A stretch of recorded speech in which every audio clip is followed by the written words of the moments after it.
Of the Bernoulli's theorem सबसे पहले हम बात करेंगे वेंचुरीमीटर और वेंचुरी ट्यूब और flowmeter.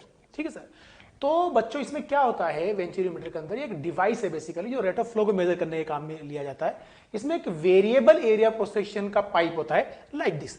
Venturimeter is used to measure the flow velocities in the incompressible fluid, यानी वापस हम आइडियल फ्लूइड की बात कर रहे हैं। तो जो आइडियल फ्लूइड है उसमें फ्लो वेलोसिटीज की वैल्यू फाइंड करने के लिए काम में लिया जाता है। फ्लो वेलोसिटी मिल गई और मुझे एरिया पता है तो मैं रेट ऑफ फ्लो फाइंड कर सकता हूं। रेट ऑफ फ्लो फाइंड कर हम ये भी बात कर सकते हैं कि एक ऐसा डिवाइस है जो कहीं ना कहीं फ्लूइड फ्लो की या रेट ऑफ फ्लो को मेजर करने के लिए काम में लिया जाता है ना। तो हमारे पास एक वेरिएबल एरिया क्रॉस सेक्शन की ट्यूब है। यहाँ एरिया हमें कुछ और गिवन है, वहां एरिया कुछ और गिवन है। हमने दो वर्टिकल लिम्स यूज किए एज अ मैनोमीटर, बिल्कुल है ना सर। अब यहाँ का बच्चों एरिया A1 है और वहां का एरिया आपने A2 मान लिया, ठीक है। तो ये एरिया A1 है, ये एरिया A2 है। इसी तरह से आपको अच्छी तरह पता है कि कोई फ्लूइड अगर फ्लो हो रहा होगा तो यहां वेलोसिटी अगर मैं V1 मानूं तो यहां वेलोसिटी V2 हो जाएगी। क्या हम सर V1 और V2 को कंपेयर कर सकते हैं? बिल्कुल। इक्वेशन ऑफ कंटिन्यूटी सर अगर हम लोग यहाँ पे लगा देते हैं तो A1 V1 equals to A2 V2 हो जाएगा। और हमें यहाँ पे दिखाई दे रहा है कि area of cross section A1 ज्यादा है, इसका मतलब वहां पे V1 कम होगा, V2 ज्यादा होगा। V1 कम होने के कारण वहां पे सर काइनेटिक एनर्जी कम होगी, राइट। और काइनेटिक एनर्जी कम होगी तो इस जगह पर प्रेशर एनर्जी को बढ़ना होगा, क्योंकि खास बात है ये हॉरिजॉन्टल पाइप है। हाँ। इसका मतलब पोटेंशियल एनर्जी का कोई रोल। देखिए बच्चों कितना बढ़िया तरीके से सर ने आपको समझा दिया है कि बेसिकली किसी भी हॉरिजॉन्टल ट्यूब जो कि वेरिएबल एरिया क्रॉस सेक्शन की है उसमें से कोई फ्लूइड अगर फ्लो हो रहा है तो सर ने इतना कंफर्टेबल वे में आपको बता दिया है कि यहाँ एरिया A1 ज्यादा होने की वजह से V1 कम है। बिल्कुल। और V1 कम है यानी kinetic energy per unit volume कम है, तो फिर यहां पर प्रेशर एनर्जी को ज्यादा होना पड़ेगा, राइट। तो मान लो इससे कोई फ्लूइड फ्लो हो रहा है बच्चों, और फ्लूइड फ्लो होगा तो सर ने अभी आपको समझाया कि यहां पर प्रेशर को बढ़ना पड़ेगा। अगर यहां प्रेशर ज्यादा है तो फिर यहां height of the water column भी ज्यादा होगी, फ्लूइड कॉलम भी ज्यादा होगी, और यहां प्रेशर कम है तो यहां फ्लूइड कॉलम की हाइट कम होगी, यानी कुछ ना कुछ डिफरेंस आएगा मैनोमीटर लिम्स के अंदर फ्लूइड का, और वो डिफरेंस मान लेते हैं H है। ठीक है बच्चों। तो अगर ये H है तो सर आप यहां मेरे दिमाग में क्वेश्चन आ रहा है कि अगर मैं यहां का प्रेशर P1 मान लूं, यहां का प्रेशर P2 मान लूं, तो यहां का जो प्रेशर डिफरेंस है उसको डायरेक्टली हम लोग सर रो GH लिख सकते हैं। हाँ, वो जो प्रेशर डिफरेंस है उसको हम रो GH लिख सकते हैं, क्योंकि उस प्रेशर डिफरेंस की वजह से ये हाइट का डिफरेंस आया। बिल्कुल सर। और फ्लूइड की डेंसिटी अगर हम रो कंसीडर कर लें तो that pressure difference P1 minus P2 must be written as change in kinetic energy. That will be equal to rho GH P1 minus P2, हाँ है ना, रोजी हम लिख सकते हैं ना उसको। बिल्कुल सर। ठीक है। तो हम बात करते हैं नेक्स्ट। देखिए एग्जैक्टली वापस हम उसी ट्यूब की बात कर रहे हैं, और अब वेंचुरीमीटर को जो यूज करेंगे हम तो किस मैथमेटिकल ऑपरेशंस के थ्रू उसको यूज करेंगे, कौन सा मैथमेटिकल फॉर्मूला हमारे पास आने वाला है, हम उसकी बात करने वाले हैं। तो बच्चों आपको ये बात समझ में आ गई होगी कि यह हाइट का डिफरेंस H है। तो देखिए सबसे पहले हम बात करते हैं इक्वेशन ऑफ कंटिन्यूटी की, जो आपने को सर ने भी बताया कि यहाँ और यहाँ हम इक्वेशन ऑफ कंटिन्यूटी की बात कर सकते हैं, रेट ऑफ फ्लो को इक्वेट कर सकते हैं, A1 V1 equals to A2 V2। यहाँ से हमने V2 की वैल्यू कैलकुलेट कर ली। बिल्कुल sir. And that will be equals to A1 by A2 whole multiplied by V1। ठीक है। अब हम बर्नौलीज थ्योरम को यूज करेंगे, और बर्नौलीज थ्योरम को कैसे यूज करने वाले हम, P1 plus half rho V1 square equal to P2 plus half rho V2 square. Sir यहां अपन ने रो GH को यूज नहीं किया है। बिल्कुल सर, क्योंकि हम लोग दोनों साइड में पोटेंशियल एनर्जी को सेम लेके चल रहे हैं, क्योंकि हॉरिजॉन्टल पाइप, हम हॉरिजॉन्टल फ्लो की बात कर रहे हैं। सर यहाँ पर एक वापस वही बच्चों को डाउट आने लग जाता है कि अभी जैसे हम लोग बोल रहे थे कि प्रेशर डिफरेंस यहाँ पे रो GH है, और हम लोग वहां पे बोल रहे थे potential energy per unit volume, that is also rho GH। तो यहाँ पर ये बात वापस हम लोग एक बार और बच्चों को बता देते हैं कि यहाँ पर जो हम प्रेशर डिफरेंस ले रहे हैं वो बेसिकली डेप्थ ले रहे हैं, और यहाँ पे जो potential energy per unit volume लेते थे वो हाइट लिया करते थे। ये बात बच्चों को ध्यान से समझना है। जब हम potential energy per unit volume यानी हम पोटेंशियल एनर्जी की बात करते हैं तो सबसे पहले हाइट रेफरेंस डिसाइड करते हैं और वहां से हाइट की बात हाइट लेते हैं। ठीक है, चलिए सर बात करते हैं P1 plus half rho V1 square equal to P2 plus half rho V2 square. इसको हम रीअरेंज करेंगे पहले, और हम क्या देखते हैं सबसे पहले इस इक्वेशन को जब हम सोल्व करेंगे तो सोल्व करने पर हमें बहुत कंफर्टेबली मिल जाता है। देखिए बच्चों इस बात का ध्यान रखें, हम वापस से चलते हैं प्रीवियस स्लाइड के ऊपर। तो आप यहां देख पा रहे हैं कि ये हमारे पास एक इक्वेशन मिल गई, P1 plus half rho V1 square equal to P2 plus half rho V2 square. इसमें अपन P1 माइनस P2 निकाल लेंगे। बिल्कुल सर। और तो यहाँ पे अगर हम लोग सर P1 माइनस P2 लिखते हैं तो that will be equals to rho GH। और यहां पर क्योंकि हम V1 और V2 को यूज करने वाले हैं तो V2 को रिप्लेस कर देंगे, उसको सिंप्लीफाइड करके बच्चों को हम कंफर्टेबली ये फॉर्मूला ला सकते हैं बच्चों। और फॉर्मूला जो हमें मिला रेट ऑफ फ्लो का वो A1V1 equals to A2V2 and that will be equals to what A1A2 multiplied by under root of 2GH upon A1 square minus A2 square.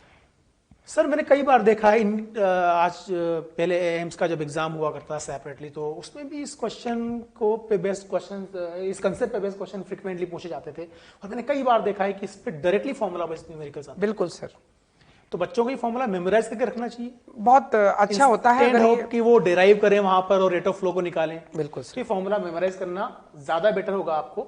इस फॉर्मूले को आप मेमोराइज करें, इस पर डायरेक्टली न्यूमेरिकल आप सोल्व कर सकते हैं। अदरवाइज अगर बाई चांस फॉर्मूला स्किप हो जाए दिमाग से तो फिर हम लोग डिराइव भी कर सकते हैं, क्योंकि हमारे पास में वहां पे 2 इक्वेशंस थी और 2 वेरिएबल्स थे, तो हम लोग इजीली उनको सॉल्व कर सकते हैं। सर इस फॉर्मूले में एक बहुत इंटरेस्टिंग बात यह है कि हम लोग जब वेंचुरी मीटर की बात कर रहे हैं तो उसका जो क्रॉस सेक्शनल एरिया है बिगर सेक्शन पे और स्मॉलर सेक्शन पे A1 और A2 वो गिवन है, वो हम लोग चेंज नहीं कर सकते।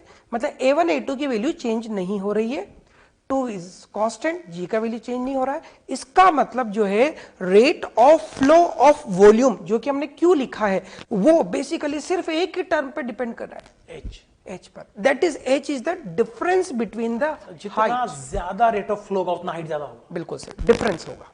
मतलब फ्लूइड जितना तेजी से फ्लो होगा उतना हाइट का डिफरेंस या उस डेप्थ का डिफरेंस ज्यादा आएगा। जो हम बेसिकली हाइट और डेप्थ तो सर इस चीज पर डिपेंड कर रहा है कि हम कहां से ऑब्जर्वेशन ले रहे हैं ना, तो एज पे डिपेंड कर रहा है डायरेक्टली, इसके अलावा कुछ नहीं। ठीक सर। तो thus at a point where the cross sectional area is smaller, velocity is greater and pressure is lower and vice versa, जो कि हम लोग ऑलरेडी डिस्कस कर चुके हैं। ठीक है बच्चों, चलिए बात करते हैं एक न्यूमेरिकल पे जो बेस्ट जैसी कंसेप्ट है। Difference in the readings of the tubes of the venturimeter is 5.1 millimetre. Then find the speed of the fluid in the narrow section where speed at the wider section is 2 centimetre per second. ठीक है, तो sir बात करते हैं हम उसी concept पे based numericals की। बिल्कुल सर समझाए बच्चों को कि हम न्यूमेरिकल को कैसे सोल्व करने वाले। सर यहाँ पे मैं ऑलरेडी जैसा कि क्वेश्चन में दे रखा है कि दोनों साइड में जो हमारी जो ट्यूब्स है वेंचुरीमीटर की उनमें हमें हाइट का डिफरेंस ऑलरेडी दे रखा है, दैट इज 5.1 mm। और हमें यह भी दे रखा है कि नैरो सेक्शन में हमें यहाँ पर जो है स्पीड बतानी है और वाइडर सेक्शन में हमें यहाँ पर स्पीड दे रखी है, दैट इज 2 सेंटीमीटर पर सेकेंड। पर यहाँ पे खास बात यह है कि हमें यहाँ पे एरिया के बारे में कोई रिलेशन नहीं दे रखा है, नहीं है। तो हम लोग यहाँ पे जो है बर्नौली थ्योरम को यूज करते हैं और बर्नौली थ्योरम की एप्लीकेशन के साथ में हम लोग इसको सॉल्व करने की कोशिश करते हैं। और इक्वेशन ऑफ कॉन्टिन्यूटी भी हम लोग जानते हैं, A1V1 इक्वल्स टू A2V2। और हम लोग यहाँ पे बर्नौली थ्योरम जब लगाते हैं तो position A and position B पर जब बर्नौली थ्योरम लगाएंगे तो चूंकि हॉरिजॉन्टल पाइप है इसलिए potential energy per unit volume की बात करने की आवश्यकता नहीं है। And P1 plus half rho V1 square position A पर, और ये वाला पार्ट जो है P2 plus half rho V2 square हमने पोजीशन B पर लिखा। फिर P1 माइनस P2 जो है वो हम लोग लेफ्ट हैंड साइड पे लेके चले गए और यहाँ पे हमारे पास में आ गया half rho V2 square minus half rho V1 square. और सर P1 माइनस P2 को हम लोग लिख सकते हैं रो GH, जो कि हमने यहाँ पे लिख दिया, और ये वाले पार्ट को हमने लिख दिया rho half V2 square minus half V1 square. और बाकी सारे पैरामीटर्स हमारे पास में रो से रो कैंसिल आउट हो जाएगा और ये वाला पार्ट हमारे पास में बच गया। हमें बेसिकली V2 बतानी थी, बेसिकली 2 मल्टीप्लाई हो जाएगा ऐसा, तो इस तरह बन जाएगा 2 रो से रो कैंसिल हो रहा है। बिल्कुल, ये बच्चों रो तो हो गया कैंसिल आउट जी। 2 कॉमन लेकर आप यहां मल्टीप्लाई कर सकते हैं तो हमें इक्वेशन मिलेगी V2 square minus V1 square equal to 2GH। इसको हमने सिंपलीफाई करके लिखा V2 square equals to 2GH plus V1 square. अब हमें सारे पैरामीटर्स गिवन थे, हाँ है ना, तो बस हम उनकी वैल्यूज यहाँ पे ठीक है रख देते हैं। तो उसकी वैल्यूज हम पुट कर रहे हैं और हम इसको आंसर लेके आएंगे। देखो V2 स्क्वायर की वैल्यू निकालेंगे कैसे, 2GH की वैल्यू 5.1 मिलीमीटर, तो हम लोग कन्वर्ट कर लिया मीटर में, प्लस हमारे पास वेलोसिटी गिवन थी कितनी 2 सेंटीमीटर पर सेकंड। फर्दर उसको हमने मीटर पर सेकंड में कन्वर्ट कर लिया और यहां से हमने V2 की वैल्यू फाइंड कर ली, that is equal to what 32 centimetre per second. और ये कैलकुलेशन हम लोग बच्चों के लिए छोड़ देते हैं, वो डेफिनेटली इसको आराम से कर लेंगे, कर लोगे बच्चों आप कंफर्टेबली। ठीक है, चलिए सर तब बात करते हैं हम लोग second application of Bernoulli's theorem and that is velocity of efflux, the concept of velocity of efflux also known as Torricelli's theorem और टॉरिसेलिस लॉ। तो ये क्या था सर, इसमें एक टैंक के अंदर मान लो कोई पानी भरा हुआ है या कोई भी लिक्विड भरा हुआ है जिसको हमने किसी हॉरिजॉन्टल सरफेस पे रखा हुआ है। फ्री सरफेस का प्रेशर हमने P0 कंसीडर कर लिया है और फ्री सरफेस से H below, small h below हमने एक ओपनिंग बना दी है यहाँ पर, जिससे ओपनिंग से फ्लूइड बाहर आता है तो हमें ये देखना है कि किस वेलोसिटी से फ्लूइड बाहर आ रहा है। जी सर। है ना, टोरिसेली ने इसी बारे में बात की थी, तो हमें basically velocity of E flux बतानी है कि किस स्पीड से यहाँ फ्लूइड बाहर आने वाला है। तो यहाँ से एच बिलो हमने एक ओपनिंग बनाई थी जिससे फ्लूइड बाहर आ रहा है। बच्चों अगर हमें फ्री सरफेस जो है बॉटम से वो कैपिटल एच हाइट पे मान लेता हूँ और फ्री सरफेस से स्मॉल एच बिलो हमने ओपनिंग बनाई है, तो फिर ग्राउंड से ओपनिंग का हाइट हो जाएगा एच माइनस एच, जो हमने इस तरफ डिनोट कर दिया है। ठीक है, तो आप देख रहे हैं कि फ्री सरफेस से एच बिलो हमने ओपनिंग बनाई जिससे वेलोसिटी वी से फ्लूइड बाहर आ रहा है। अब हम क्या करते हैं कि 2 पॉइंट कंसिडर कर लेते हैं ए और बी, जहां हम बर्नौलीज थ्योरम लगाने वाले हैं for calculation of velocity V. जी सर। यहां एक इंटरेस्टिंग चीज ये है जो हमें डिस्कस करना जरूरी है सर, वो आप बताएं कि यहां एरिया अगर मैं कैपिटल ए नोट कंसिडर कर लूं तो ये ओपनिंग या ओरिफिस जो है इसका एरिया किसके बारे में बात करनी चाहिए बच्चों से? बिल्कुल सर, यहाँ पर ये बात चाहे हमें क्वेश्चन में मेंशन हो या नहीं हो, हमें बात मान के चलनी है कि ये जो हमारा पिन होल का जो एरिया है, जिसको हम लोग मान लीजिए स्मॉल ए कंसीडर कर लेते हैं, और हमारा जो फ्री सरफेस है, जो टैंक का फ्री सरफेस का एरिया, उसको हम लोगों ने कैपिटल ए नोट मान लीजिए कंसीडर कर लिया। तो जो फ्री सरफेस का जो एरिया है वो इस पिन होल के एरिया के कंपैरिजन में बहुत ज्यादा है। इसका मतलब ये हो गया कि वो जो एरिया है ए नॉट और पिन होल का जो एरिया है small A is very very smaller in comparison to capital A not. इससे हमें एक बात यहां पे क्लियर हो जाएगी कि जब हमारा लिक्विड जो कि इस पिन होल से बाहर आएगा तो उसकी वेलोसिटी तो हमने v मान लिया, पर सर जब हम यहाँ पे फ्री सरफेस पर जो लिक्विड का जो पार्टिकल्स है अगर उनकी वेलोसिटी को कंसीडर करेंगे तो that has to be considered zero, right? क्योंकि हम वहां पे जब इक्वेशन ऑफ कंटिन्यूटी लगाएंगे तो a1 v1 equals to a2 v2, और जब यहाँ की वेलोसिटी को जब हम लोग लिखने जाएंगे तो वो आ जाएगी small a upon capital A note into v, और चूंकि small a upon capital A note की वैल्यू बहुत कम है इसलिए हम लोग यहां पर जो लिक्विड के फॉल की जो वेलोसिटी है उसको हमें जीरो कंसीडर करना पड़ेगा, और ये हमेशा ही करना है, इसलिए इस बात को ध्यान। एक और चीज आप डायरेक्टली समझ सकते हैं बच्चों, जैसे हमें पता है कि रेट ऑफ फ्लो जो है वो 2 अलग अलग ओरिफिस या एरियाज पे हम कंपेयर करते हैं। बिल्कुल सर। तो एक हमारा कैपिटल ए नोड वाला एरिया हो गया जी और सर। भाई अल्टीमेटली क्या है, ये ओपन एरिया और ये वाला एरिया है। तो अगर हम ए और वी के प्रोडक्ट को कांस्टेंट मान के चलें तो जहां एरिया टेंड्स टू इंफिनिटी होगा, बिल्कुल सर, वहां वेलोसिटी टेंड्स टू जीरो हो जाए, है ना। तो क्या है बच्चों, इसके कंपैरिजन में यहां एरिया नेग्लिजिबल है, तो फिर यहां की वेलोसिटी कंपैरिजन में यहां वेलोसिटी नेग्लिजिबल होगी। बिल्कुल सर, बिल्कुल ठीक है सर। तो अब हम बात करते हैं इसको आगे समझने के लिए। बच्चों मान लो कि यहां से जब फ्लूइड बाहर आता है तो हमने बर्नौलीज थ्योरम को अप्लाई करनी है पॉइंट ए और पॉइंट बी के बीच में। बर्नौलीज थ्योरम हम जानते हैं क्या होता है, P not plus rho ji H plus half rho V one square plus equal to P not plus rho ji H minus H plus half rho V two square. इसको मैं 1 bye 1 सारी terms को explain करने हैं बच्चों। हमने reference ground ले लिया है। जी सर। ठीक है, तो अगर हम ग्राउंड को रेफरेंस लेते हैं तो यहां का प्रेशर हमने पी नोड लिया है। अब इस फ्री सरफेस का प्रेशर पी नोड है, यहां वेलोसिटी नेग्लिजिबल है। तो सर जस्ट जब फ्लूइड बाहर आएगा, जब उसकी वेलोसिटी वी बनी, तब भी क्या उसका प्रेशर वी नोड ही? बिल्कुल। इसको सर हम रूल बना लेते हैं कि जब भी लिक्विड का कांटेक्ट एयर के साथ में होगा तो वहां पे atmospheric pressure P nought, right? तो यहां का प्रेशर पी नोड लिया जी। हमारा जो रेफरेंस पॉइंट था उसके कंपैरिजन में जो हाइट लिया इसका h, तो फिर वहां potential energy per unit volume rho जी एच लिखूंगा। जी सर। और यहां की वेलोसिटी में v1 मान लेता हूं, जो कि हमने 0 माना था अभी, तो उसको अभी फिलहाल लिख रहा हूं हाफ रो v1 स्क्वायर, इसको हम बाद में 0 पुट कर देंगे तो ये पूरी टर्म हमारी 0 हो जाएगी। जी सर। यहां बात करेंगे तो बच्चों यहां प्रेशर पी नोड, सर ने अभी समझा दिया आपको कि जब भी फ्लूइड एयर के कांटेक्ट में होगा तो प्रेशर पी नोड लेके चलना है। तो यहां प्रेशर पी नोड हो गया। अब आप देखिए रेफरेंस पॉइंट से इसका जो हाइट है वो h माइनस एच था, तो potential energy per unit volume लिखा मैंने रो जी एच माइनस एच प्लस अगर यहां की वेलोसिटी v2 कंसीडर कर लो तो हाफ रो v2 स्क्वायर हो जाएगा, राइट सर? जी सर। अब हमें पता है कि ये वाला आर्ग्यूमेंट तो हमारा 0 जाना है। जी ठीक है सर। तो हमारी जो अच्छा पी नोड भी तो कैंसिल होना है सर। बिल्कुल सर। तो पी नोड हमारा कैंसिल आउट हो गया। तो इस तरफ हमारे पास क्या बचा सर, रो जी एच, इस तरफ हमें रो जी एच बचा, यहां rho ji H minus H plus half rho we square बचा। अब आप देखिए बच्चों रो जी H minus rho g small h, तो ये जो रो जी एच कैंसिल आउट हो जाएगा, rho g capital h cancel out हो जाएगा, और वो जो minus of rho ji h था रो जी स्मॉल एच वो एलएचएस में आके प्लस बन जाएगा। तो हमारी इक्वेशन बनी रो g small H equal to half rho we square. Further आप देखेंगे कि रो कैंसिल आउट हो जाएगा और हमें वी की वैल्यू मिल जाएगी क्या, √2gh। और सर इसमें बड़ी इंटरेस्टिंग बात है, ये जो v इक्वल टू √2gh आया, इसको हम लोग इस तरीके से भी याद कर सकते हैं कि मान लीजिए मैं कोई एक छोटा सा पार्टिकल ले लेता हूं या एक बॉडी ले लेता हूं और उसको यहां से इस वाटर लेवल जो फ्री लेवल है वहां से अगर मैं बॉडी को यहां से फ्री फॉल करवाता हूं तो इंटरेस्टिंग बात है, जब वो इस पिन होल के हॉरिजॉन्टल लेवल पे आएगा तो उसकी जो वेलोसिटी है उसका मैग्नीट्यूड भी √2gh होगा। ये हम लोग फ्री फॉल अंडर ग्रेविटी में बात कर सकते हैं। ये हम मैकेनिकल एनर्जी कंजर्वेशन से निकालते हैं ना सर। बिल्कुल sir. Half mv square equal to mgh। बिल्कुल हम ये बात करते हैं कि decrease in gravitational potential energy is equals to increase in kinetic energy and that will be equals to mgh equals to half mv square, that will give us v is equal to √2gh। तो वो भी energy conservation है और Bernoulli's theorem भी energy conservation है। और interesting बात है कि अभी दोनों साइड में प्रेशर एनर्जी सेम है। हाँ, इसका मतलब ये हो गया कि यहां पर जो कॉन्सेप्ट लगाया वही वहां पे लगाया था। तो अगर यहां पे ये क्वेश्चन आ जाए कि इस फ्री फॉलिंग बॉडी की वेलोसिटी और ये इफ्लक्स की जो वेलोसिटी है क्या ये सेम है, तो हमारा जवाब होगा नहीं।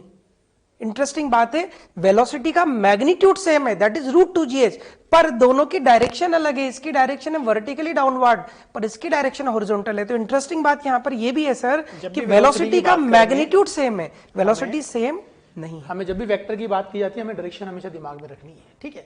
अब बात करते हैं वापस उसी कंसेप्ट की, जो वेलोसिटी ऑफ इफ्लक्स निकल का आई वो √2gh है। yes, और यही टोरिसेलीज लॉ है या टोरिसेलीज थ्योरम है। This equation is same as that of the velocity acquired by a freely falling body after falling through the height h and known as Torricelli's law. जो concept sir ने आपको भी समझाया हम उसी को यहां पर पॉइंट आउट कर रहे हैं, आपको समझ में आ गया होगा। अब हम बात करते हैं यहां पे एक इंटरेस्टिंग चीज की ओर, writing the equation of uniformly accelerated motion in vertical direction. जी सर। वर्टिकल डायरेक्शन में जो यूनिफॉर्मली एक्सेलरेटेड मोशन की जो इक्वेशन होती है वो क्या होती है बच्चे, s equals to ut plus half at square. Second equation of motion की हम बात कर रहे हैं। जी सर। बेसिकली हम क्या बात करने वाले हैं कि जब उस ओरिफिस से जब फ्लूइड बाहर आया था तो वो कितने टाइम पर ग्राउंड में लैंड करने वाला है। बिल्कुल, time of fall, time of fall की या टाइम ऑफ फ्लाइट या कुछ भी बोल सकते हैं, टाइम ऑफ फ्लाइट या टाइम ऑफ फॉल की बात करने वाले हैं। तो यहां देखिए बच्चों, s equal to ut plus half at square को हम यूज करेंगे। अब इंटरेस्टिंग चीज क्या है जी सर, कि जो displacement travel in vertical direction from the hole to ground that is equal to h minus h। जी सर। ये सर इनिशियल वेलोसिटी जीरो क्यों लिखी? क्योंकि सर हम लोग ये जो पूरा इक्वेशन लगा रहे हैं ये y डायरेक्शन में लगा रहे हैं और जो वेलोसिटी ऑफ इफ्लक्स है वो हॉरिजॉन्टल डायरेक्शन में है। इसका मतलब vertical component at the time of coming out zero, that is zero, है ना। तो हम वर्टिकल डायरेक्शन में बात कर सकते हैं। जब भी हम किसी ऑब्जेक्ट को हॉरिजॉन्टली थ्रो करते हैं तो उसकी इनिशियल वर्टिकल वेलोसिटी जीरो होती है, इसलिए हमने यहां जीरो पुट किया, ठीक है। और वर्टिकल डायरेक्शन का एक्सेलरेशन तो एक्सेलरेशन ड्यू टू ग्रेविटी है, तो हमने यूज किया displacement is equal to initial velocity zero put किया प्लस हाफ at स्क्वायर की जगह हमने हाफ gt स्क्वायर लिख दिया। बच्चों इसको सिंप्लीफाइड करने पर हमें मिल जाएगा t equals to under root of 2 times of h minus h by g। This is known as what? Time of fall. Time of fall, यानी जब ओरिफिस से फ्लूइड बाहर निकला तो बाहर निकलने और ग्राउंड पे आने का टाइम कितना है, right? जी सर।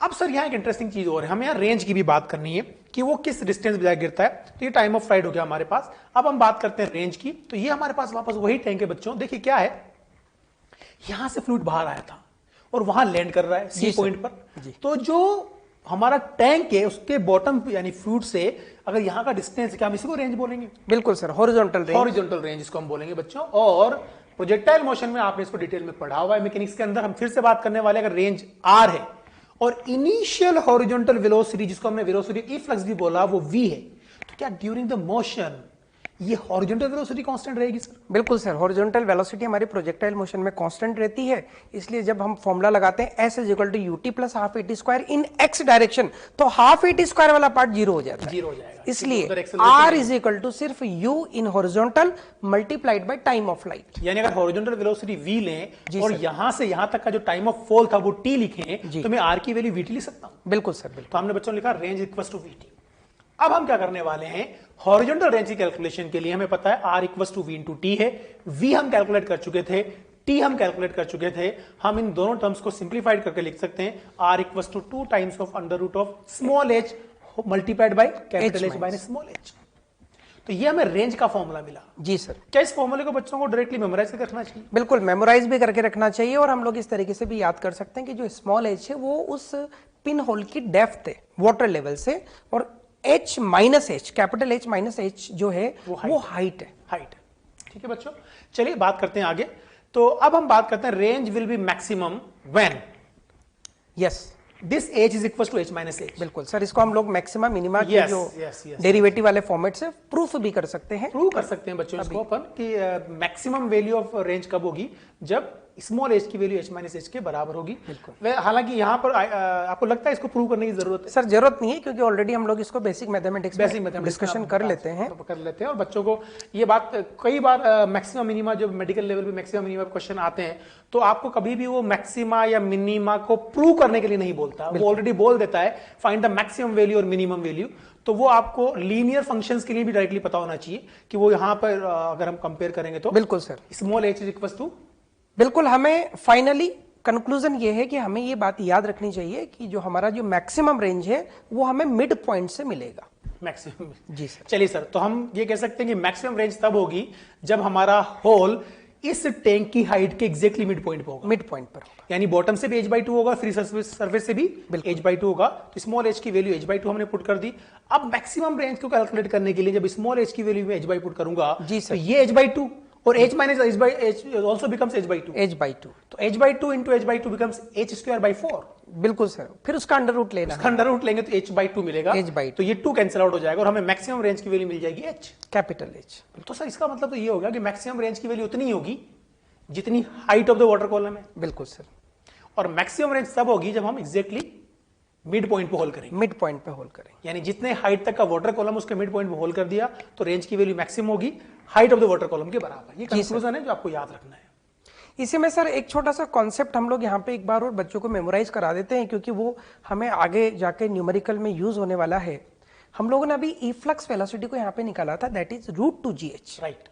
और अगर हम लोग यहाँ पे बर्नौली थ्योरम को थोड़ी सी देर के लिए अलग रख दें तो उस वेलोसिटी को हम लोग डायरेक्टली भी देख सकते हैं कि हम इस पॉइंट पर, जो कि जस्ट हमारा एटमॉस्फेयर के कांटेक्ट में है, इसके पास में सर एक पॉइंट ले लेते हैं और इस जगह पर हम देखते हैं कि बिकॉज ऑफ लिक्विड कॉलम यहां पे सर प्रेशर आने वाला है और उस प्रेशर की वैल्यू हो जाएगी ρgh।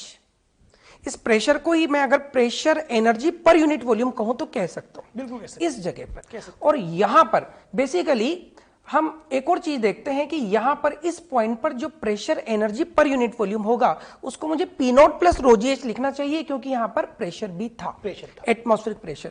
और इस जगह पर सर जो प्रेशर है वो है P0। तो इस पॉइंट पर जो कि जस्ट इनसाइड है और एक पॉइंट जो जस्ट आउटसाइड है, उन दोनों में अगर हम देखें तो pressure energy per unit volume में जो डिफरेंस आ रहा है सर वो है ρgh, है ना सर? ओके, यह प्रेशर एनर्जी का जो डिफरेंस है वही वॉल्यूम का, वही काइनेटिक एनर्जी में कन्वर्ट, वही kinetic energy per unit volume में कन्वर्ट हो रहा है। और यहां पर सर इस जगह पर अगर हम देखते हैं तो इस वाले पार्टिकल की वेलोसिटी भी हमें 0 माननी पड़ेगी, क्योंकि ये तो एरिया यहां पर कितना है, A0 है, जो कि बहुत ज्यादा है और यहां का एरिया बहुत कम था। इसलिए हम लोग ये बोल सकते हैं कि ये वाला जो पार्टिकल है ये ऑलमोस्ट एट रेस्ट है, पर ये वाला पार्टिकल v स्पीड से बाहर जा रहा है, तो इसकी जो काइनेटिक एनर्जी होगी वो हो जाएगी ½ ρv²। फिर बात आ जाएगी पोटेंशियल एनर्जी का क्या हुआ, तो हमने ऑलरेडी बोला कि ये दोनों सेम लेवल पे थे, इसलिए potential energy per unit volume को यहां पर डिस्कशन की आवश्यकता नहीं रही और हम लोग यहां से डायरेक्टली लिख सकते हैं √2gh। अब ये बात हमने आपको अभी फिर क्यों डिस्कशन किया, इसको हम आगे न्यूमेरिकल में बताएंगे। जी सर, ठीक है बच्चा। तो हम बढ़ते हैं आगे नेक्स्ट कंसेप्ट की ओर, और उसके हम जब बात कर रहे हैं तो हमें बेहतरीन क्वेश्चन यहाँ पे मिला है जो उस टॉरिसेलीज इक्वेशन का या वेलोसिटी ऑफ इफ्लक्स की के जो क्वेश्चंस हैं जो बनेंगे वो सारे हम इस क्वेश्चन के अंदर कवर करने वाले हैं। हमारा क्वेश्चन क्या है, a cylindrical container of the large area has small hole of cross section area 1 centimetre square at the depth 10 metre from the top of the water surface. Find out the following. Initial efflux velocity बतानी है, time of flight बताना है, range बतानी है और reaction force on the container बताना है। It's very interesting, reaction force on the container and last thing is what, rate of flow. Rate of flow sir इस क्वेश्चन में तो सारी बातें इंक्लूड हो गई, ये क्वेश्चन में अपना पूरा थ्योरी पार्ट जो भी पढ़ा है वो सब आने वाला है। जी सर, तो हमारे पास जो टैंक है बच्चों, उसमें जो वाटर कॉलम की हाइट है वो 15 मीटर गिवन है और फ्री सरफेस से हमें 10 मीटर बिलो एक ओपनिंग बना रखी है। जी सर, जिसका एरिया 1 सेंटीमीटर स्क्वायर गिवन है। ठीक है सर, तो अब हम बात करने वाले हैं सबसे पहले कि हमें इनिशियल वेलोसिटी ऑफ इफ्लक्स कैसे निकालना है। वो अभी हमने डिस्कस किया आपसे कि velocity of efflux under root of 2gh हम डायरेक्टली कैलकुलेट कर सकते हैं। तो फर्स्ट पार्ट ऑफ सॉल्यूशन जो है वो क्या है, हम बात करने वाले हैं वेलोसिटी ऑफ इफ्लक्स के, that is equal to √2gh। तो यहाँ हम वैल्यू पुट कर देते हैं सीधा सीधा। जी सर, 2 बेसिकली आप देखेंगे तो ये 2 g और h की वैल्यू पुट कर दी। h 10 मीटर गिवन था सर, तो इसको सिंप्लीफाइड करने पे जो रिजल्ट मिला वो 10√2 मीटर पर सेकेंड। जी सर, ठीक है। 2gh। तो जो वैल्यू मिली वो क्या मिली, √10√2 मीटर पर सेकंड। वेलोसिटी ऑफ इफ्लक्स है। टाइम ऑफ फ्लाइट, जिसको आपने टाइम ऑफ फॉल भी बोला, टाइम ऑफ फ्लाइट भी बोला, उसकी वैल्यू भी हमें पता है। सेकंड पार्ट हमारा यही था, t √2h - h/g। h - h कितना मिलेगा सर यहाँ पर? सर ये 15 मीटर है हाइट और ये डेप्थ 10 मीटर। इसका मतलब पॉइंट बी का जमीन से जो हाइट है वो 5 मीटर है जी सर। तो वो मिलेगा अपन को 2 × 5/10, जो हमें क्या देगा 1 सेकंड। यानी जब यहां से फ्लूइड बाहर निकलेगा तो वो 1 सेकंड में ग्राउंड पे लैंड कर जाएगा। बिल्कुल सर। ठीक है सर। अच्छा, उसका टाइम ऑफ फ्लाइट 1 सेकंड हो गया, और वेलोसिटी ऑफ इफ्लक्स जो कि हॉरिजॉन्टल वेलोसिटी भी होती है, कांस्टेंट बनी रहेगी 10√2, तो हम रेंज कंफर्टेबली निकाल सकते हैं। डायरेक्टली दोनों को मल्टीप्लाई कर देंगे तो हमें r = v2 मिला, और v is what 10√2, t is 1, will gives what 10√2 metre. यानी जो हॉरिजॉन्टल रेंज होगी इसकी वो 10√2 मीटर होगी। Third part F = ρAv²। ये एक इंटरेस्टिंग चीज निकल गई जी सर। इसको अपन को एक्सप्लेन करना है सर, बच्चों को बताना पड़ेगा कि F = ρAv² आया किससे। सर हम ऐसा बोले कि जब लिक्विड इस पिन होल से बाहर जा रहा है तो क्या हम ऐसा कह सकते हैं कि कंटेनर उस लिक्विड को बाहर धक्का दे रहा है? Action reaction. तो क्या हम इसको ऐसा भी बोले कि जो लिक्विड बाहर जा रहा है, जिसको एक तरह से कंटेनर ने बाहर की ओर फोर्स लगाया, तो वो रिएक्शन लगाएगा और वो उस कंटेनर पर पीछे की ओर फोर्स अपन ये बात कर सकते हैं क्या कि जब फ्लूइड यहां रेस्ट पे था, उसका मोमेंटम 0 था जी, और जब वो किसी ना किसी मोमेंटम से बाहर निकला तो उसका फाइनल मोमेंटम आपको राइटवर्ड मिला। बिल्कुल सर। यानी चेंज इन मोमेंटम राइटवर्ड मिला। बिल्कुल। यानी फ्लूइड का चेंज इन मोमेंटम राइटवर्ड है, तो फ्लूइड पे फोर्स लगा राइटवर्ड, और according to third law of Newton उतना ही फोर्स कंटेनर पे लगना चाहिए leftward. Action and reaction, Newton's third law of Newton की हम बात कर सकते हैं। तो बच्चों एक तो बहुत आसान चीज तो ये है कि आप मैकेनिक्स के अंदर बच्चों को ये सेंटर ऑफ मास में बहुत अच्छे से बताया जाता है कि किसी भी ए एरिया क्रॉस सेक्शन के पाइप से जिसका एरिया क्रॉस सेक्शन ए है, v वेलोसिटी जब फ्लूइड बाहर आता है जिसकी डेंसिटी रो हो, तो उस पाइप के होल एरिया क्रॉस सेक्शन में बैकवर्ड लगने वाला फोर्स ρAv² होता है, जिसको अपन F = dm/dt से डिराइव करते हैं। बिल्कुल सर। इसको हम लोग F = v dm/dt, और dm/dt मतलब rate of flow of mass. हाँ, और rate of flow of mass को हम लोग बोल सकते हैं density multiplied by rate of flow of volume. और rate of flow of volume तो सर इक्वेशन ऑफ कॉन्टिन्यूटी में हमने पढ़ा है, AV। इसका मतलब rate of flow of mass per unit time becomes ρAv, और v dm/dt जब लिखेंगे जो कि फोर्स हो जाएगा, तो वो हो जाएगा हमारे पास में ρAv²। और वैसे भी सर इस बात को हम already Newton's law of motion में बहुत डिटेल में पढ़ाते हैं। इनफैक्ट सेंटर ऑफ मास में बच्चों को रिवाइज भी करवाते हैं जी सर को।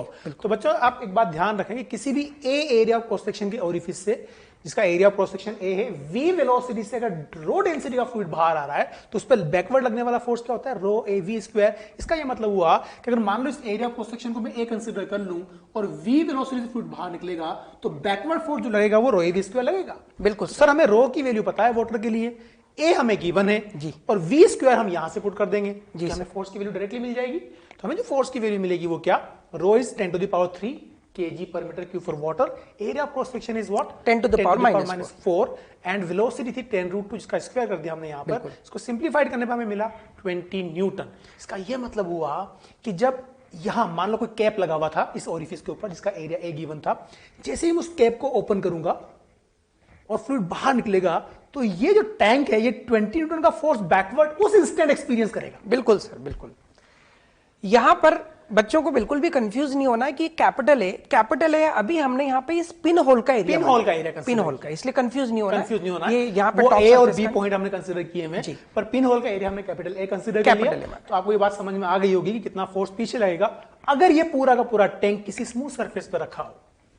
It will start accelerating leftward. तो हम उस ओपनिंग को ओपन करने के जस्ट बाद वाले इंस्टेंट इसका एक्सेलरेशन बता सकते हैं। बिल्कुल सर। अगर हमें इस कंटेनर टोटल मास दे दिया जाए तो, टोटल मास दे दिया इंक्लूडिंग लिक्विड, यस सर, मतलब कंटेनर इंक्लूडिंग लिक्विड अगर टोटल मास दे दिया जाए तो हमें ये फोर्स मिला, उसको मास से डिवाइड करेंगे तो हमें इंस्टेंटेनियस एक्सेलरेशन बैकवर्ड डायरेक्शन मिल जाएगा। बिल्कुल सर। हालांकि इस क्वेश्चन में ऐसा नहीं पूछा है जी, पर we have to discuss this concept here right now.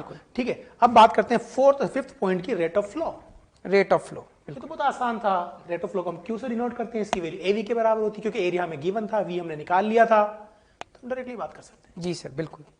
ठीक है, तो बच्चों हमें एरिया की वैल्यू गिवन थी 10⁻⁴ और वेलोसिटी हमने निकाला 10√2, तो हमें मिलेगा क्या, a मल्टीप्लाइड बाई v, जो हमें आंसर देगा क्या root 2 into 10⁻³ rate of flow की यूनिट हम सब जानते हैं सर क्या होता है, मीटर क्यूब पर सेकंड। ठीक है, तो ये मिला मीटर क्यूब पर सेकंड में।